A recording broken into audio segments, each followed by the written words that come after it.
परवा ना बँड्रा हिल रोडवरून प्रिशाने मस्त 3 पेअर घेतले होते सॉक्सचे. क्यूट कलर्स आहेत एकदम आणि सेम डे तिने त्याचं उद्घाटन पण केलं. सध्या थंडी आहे म्हणून रात्री पायात घालून झोपली होती ती. सकाळी ना तुळशीवर मस्त कोवळं ऊन पडलं होतं. किती सुंदर दिसते ना तुळस. आणि आज ना साचीबरोबर तिची बहीण पण आली. तिच्या बहिणीचं स्कूल मिस झालं, सो तिच्या मम्मीने आज माझ्याकडे ठेवलं आहे तिला. आणि दोघींनी मिळून मला एवढं हैराण केलं. दोघी बहिणींचं जराही पटत नाही. दुपारी जेवणामध्ये मी कांद्याच्या पातीची भाजी केली होती बेसन पेरून.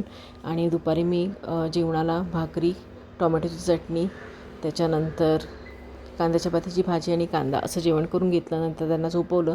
संध्याकाळी स्पंदन येतो ट्युशनला, तर प्रिशा त्याला शिकवत बसली होती. नंतर प्रिशाला असं वाटलं आज बिर्याणी खावीशी, म्हणून मग रात्री तिच्यासाठी बिर्याणी करून दिली होती. डायरेक्ट कुकरलाच केली होती आणि खूप छान झाली होती.